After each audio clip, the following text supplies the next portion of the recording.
On this episode of Northern News, we'll take a look at the registration for AP testing, showcase our middle school FFA students as they prepare for career development events, highlight our recent Children's Theater Day at the high school, check in with a few of our favorite teachers, and look back at an agriculture advocacy presentation here at Northern. All that and more on this episode of Northern News.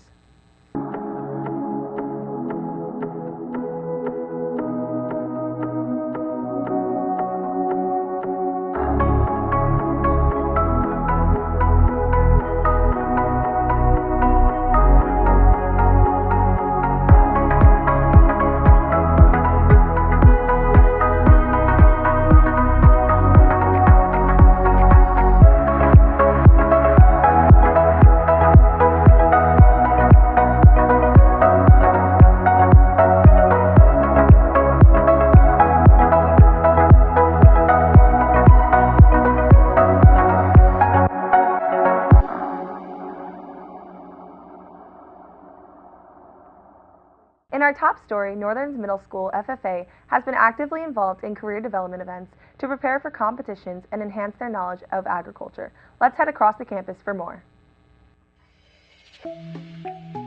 This month, we'd like to show off our middle school FFA as they prepared for career development events. Career development event is an event that teaches you mainly about identification and things that you will be needing for future careers in agriculture. We compete against the other high schools and one other middle schools, but it's mostly high schools in New Jersey. I've been practicing for the milk and cheese event. We look for the fat in milk. We can tell what kind of milk it is, what kind of cheese it is, and if there's an off flavor, and identify what kind of off flavor.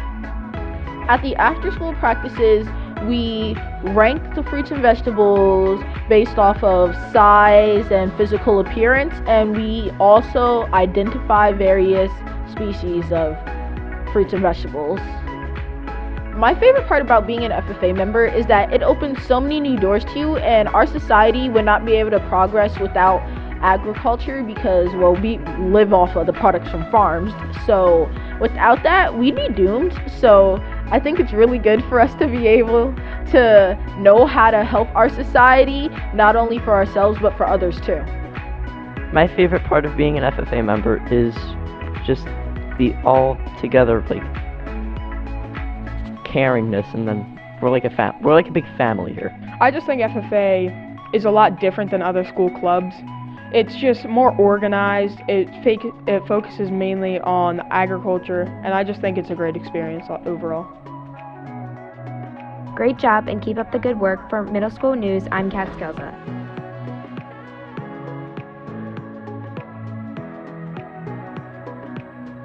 In November, Northern students registered for AP testing, which will take place this spring. Advanced placement classes offer students the rigor of a college course and can count as college credit if they score appropriately on their test. Yaz has the story. AP test is a test taken at the end of the school year to test the knowledge of those students who are taking AP courses. What AP courses are you taking currently? Currently this year, I'm taking AP Calculus, AP Computer Science A, and AP Computer Science Principles. How are those classes? Most of them are pretty self-explanatory. They're difficult, but they're not too challenging to where you can't complete the task. A lot of the work comes down to making sure you can stay on top of things and studying. And as long as you study, you pay attention to class, and you try and take what you can get for it. It's really what you put in, you get out of it, so you make the best of the class. Is this something you would recommend it to freshmen? Because when a freshman comes into a new school, they don't really want to take AP classes or, the AP testing. I mean, I didn't want to. What do you think? I would recommend taking AP courses as a freshman, but it all depends on who you are as a person and what you're comfortable with. Personally, I only took AP World History because I didn't want to overload myself freshman year.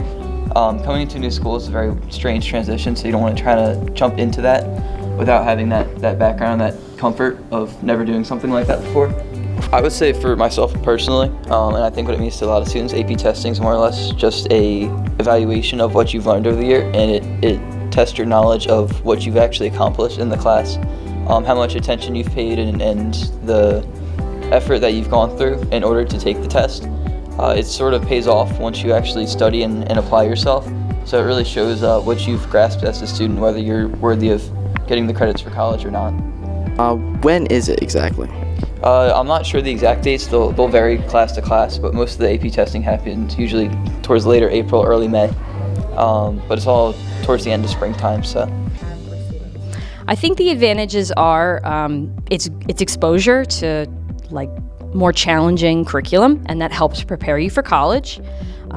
It also gives you the option of taking an AP exam, and if you score a 3 or higher, it makes you potentially more likely to get college credits, which could help free up your scheduling when you go to college. I know for me personally, AP courses allowed me to graduate a semester early, so that saved me money. I also think that AP classes are interesting, and it allows students to delve into areas or subjects that they may be a little curious about, to see if that's an area that they maybe want to major in college, or help push them in the right direction for a career. AP Potential is a list of students that we have access to. It's usually determined by your PSAT scores, and what College Board does is it lets us know students that they think could potentially get a 3 or higher on AP exams. And that list is given to guidance counselors, and the guidance counselors can use that for scheduling purposes to make sure that students don't fall through the cracks, and we offer AP to as many students as possible so that they can take advantage of this program. I just want to say that our students consistently do well on AP exams. We've earned AP honor roll for the last 6 years. I'm so proud of what our teachers and what our students have accomplished, and there are countless students that I think have benefited from the various courses that we offer here at Northern. Thank you for listening, and I wish all Northern students to have a great year. Thank you.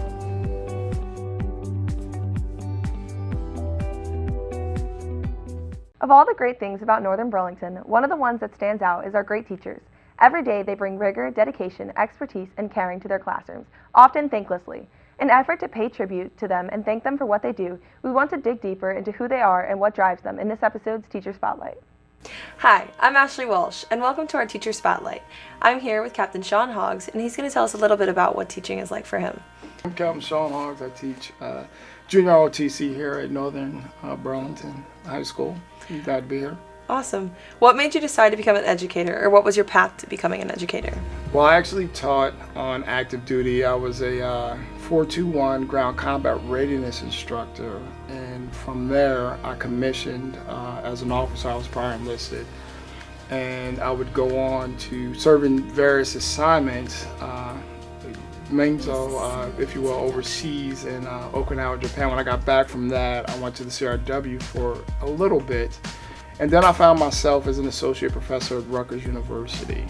And so that's where I could say I really cut my teeth in the traditional sense as far as teaching, and I loved it. So I knew it's something that I might want to do after I separated from the military. Awesome. What are some things students may not know about you? That I do have a sense of humor. I think most students, when they see me, they're taken aback a little bit. I'm not the smallest guy, the friendliest looking guy on the planet, but if they really got to know me, they know that I do have a sense of humor. And I always refer back to Kenneth Hoppy, who's one of my favorite cadets. When he first met me, I remember he was so terrified just to speak to me. I don't know why, but now he's like a son to me, and he's one of my favorite students, and he's always like, "Oh, you're not so bad." So that's one of the things. What is your favorite part about teaching?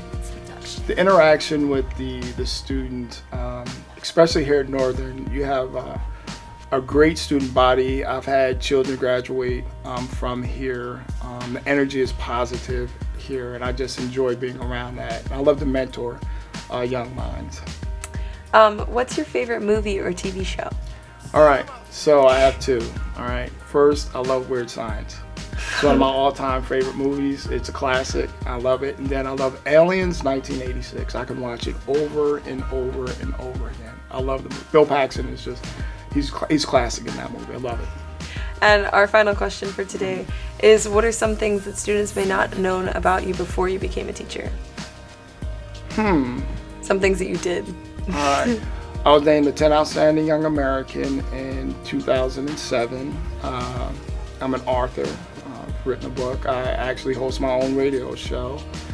I enjoy martial arts. Do you have anything else you'd like to share? I would like to say I'm proud of the growth of the JROTC program in just its second year. Again, the skill set and the talent that's here in this community is incredible, and what they've done in just 2 years needs to be applauded. It's not by my hand, it's by their work. So I just wanted to make sure that we, acknowledge all the phenomenal things that they're doing, not just here within the school, but in the community as well, with over 2,000 hours of community service. So I want to tip my hat to the Cadet Corps. Awesome. Thank you so much. My name is Miss Butters. I'm a US 1 history teacher. I teach US 1 CP, I teach honors, and I also teach economics, and this is my 4th year here. Awesome. What is one thing a student may not know about you? In my off time, I like to do a lot of volunteering with military kids. So when I'm not working at school, I do a lot of work with a summer camp for military kids. I'm a director of counselors, and the camp is for 1 week in the summer, and we have monthly meetings. So I do a lot of work just with kids on the base, and yeah. That's awesome.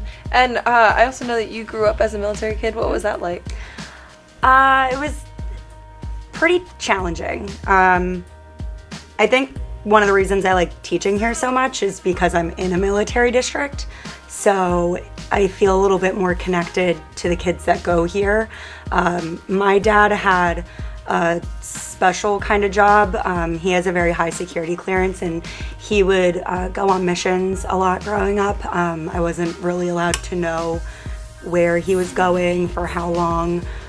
Even up into me going to college, he was still flying on missions, and it was challenging because my mom and my dad weren't allowed to really tell us anything, so I didn't really understand what my dad's job entailed, and they're still really not allowed to talk about it, even though he's not going on those missions anymore. But other than that, I really liked being a military kid. I think living on base, so I lived on base up until 6th grade.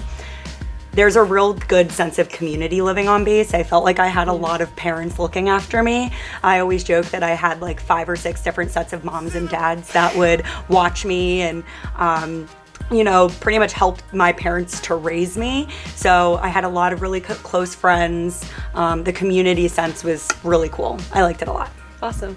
Where's your favorite place to travel and why? I'd probably say Pennsylvania. So my family's from Williamsport, Pennsylvania, which is about 4.5 hours west of here. So anywhere in PA, every summer my family goes camping at Knoebels Grove. It's an amusement park in Pennsylvania. So I've been going there since I was like probably 6 or 7, and that's where a lot of my family memories are, so that's probably my favorite place. Yeah. And our final question is, what is your favorite / what is the best part of teaching?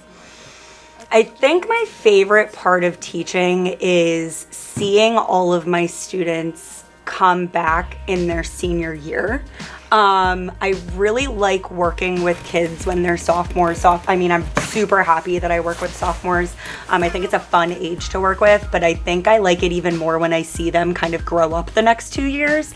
And then when I talk to them about what their plans are moving forward, having your kids come back and give you like, I can't remember what they're called, but that last week of school, the inspirational teacher, I think that's really neat because teaching is very hard, and I don't think kids understand how hard it is. So when you get those inspirational teachers, or even if you have a kid come back and just like tell you like what they're planning on doing and how you influence them, I think that's really rewarding. So a lot of the tough work really kind of makes it worth it when you see them graduate and see them moving on to better things. Yeah.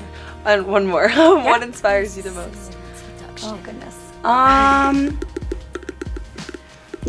Kind of going back, I think, to my parents. Both of my parents are really hard workers. My parents were very young when they had me and my sister. My dad went into the military right after high school. They were 18, 19 years old when they got married, and I know they've gone through a lot of really hard things, having to just grow up so fast, so young. So I think they inspire me because growing up is tough, and I'm kind of going through a lot of that right now, realizing how tough it is, like living on your own and having a job. And I think back to them and how like they did it while raising kids. and I don't even have to worry about that right now. So thinking about how hard they work to give me a good life kind of makes me feel inspired to try hard too. Awesome. Thank you so much. You have anything else to add? I don't think so, no. Thank you for having me. I appreciate it, Ashley. Of course. Thank you. Thanks for joining us.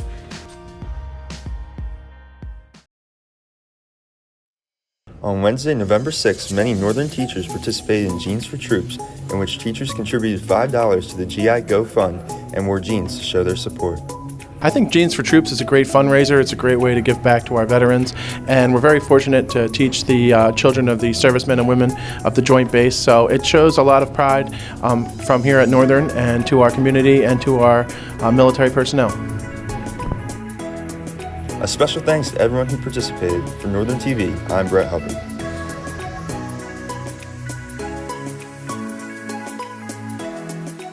Each year, Northern Burlington Thespian Society invites elementary-age students to participate in Children's Theater Day here at our school. This community event allows our acting students to teach kids about the areas of acting, props, costumes, and all things theater. Let's go to our field reporter with more. This past fall, Northern's Thespian Troupe hosted Children's Theater Day here at our school. Children's Theater Day is when grades K through 6th graders come in and they kind of get to learn theater, and they get to go to all these different stations and learn how to do stuff for themselves, and hopefully they'll be like professional performers by the time they get to middle school and high school. We have different stations. One of them is musical theater, another is movement, another is voice, props, costume. They go to all those stations and they kind of get ready for a big play that they've been planning with their leaders since the beginning of the whole entire thing, and then in the end they kind of do a big performance for their parents. The whole thing is kind of my favorite part, just seeing all like kids, helping them to be performers and just helping them to be the best that they can be. This is my first time participating in Children's Theater Day since I'm a freshman. The best part about doing Children's Theater Day for me is probably like, seeing the kids go up on stage and do their thing, like, because, we helped them out with that, it's just really nice. What I like about doing Children's Theater Day is teaching the kids and seeing them, learn and seeing them get better as actors and, A special thanks to everyone who participated. For Northern TV, I'm Emily Walsh. This past fall, members of our high school FFA hosted a presentation to the freshman class to dispel common myths and misconceptions concerning agriculture and educate them on the importance of FFA here at our school. Recently, members of Northern's FFA spoke to the 9th grade class about the importance of agricultural advocacy. Presentation that I presented to the freshmen during the PSAT testing. It took place in the West cafeteria.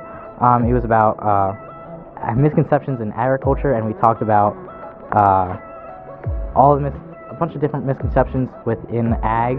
A couple of the big ones are that almond milk isn't milk, chocolate milk comes from brown cows, and brown eggs have more nutritional value than white eggs, stuff like that.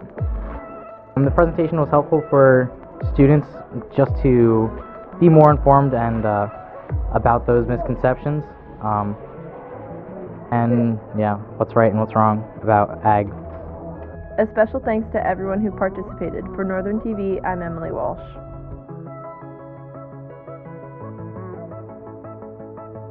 In our final story, we take a look at the dedicated group of student athletes here at Northern who volunteer their time to help those less fortunate. Olivia Mattis has more. On weekdays, Northern's football team works hard on the field, but on the weekends, they volunteer their time doing various community service activities. Today, we're going to highlight some of these volunteers. I volunteer because it's just a good thing to do. It makes you feel really good about yourself, and I recommend anybody who wants to volunteer that they should definitely do it. I volunteer because it's a good thing to do, good thing to give back. It looks pretty good on the resume, get into colleges. The volunteering I did most recently was 2 weekends ago. Me and Drew went to a park and cleaned it all up. And this week we're doing a canned food drive, and we're having a bunch of people bring in canned food, and we're gonna go donate them. Most recently I did Trinity's Table with one of my football coaches. I would definitely like to continue to volunteer for the rest of my life. It's a really good thing to do, and I don't think I should ever stop doing it. I do want to continue volunteering because, like I said, it's a really great thing to do. My favorite volunteering experience was probably when we went to a church and made sandwiches for people who couldn't afford to get them. It was just like a good time with all my friends, and we all felt really good about doing what we were doing. My favorite volunteering experience is spending time with my teammates and putting together silverware and lunches for the people who need them the most. Great job, boys. Keep up the good work. From Northern TV, I'm Olivia Mattis.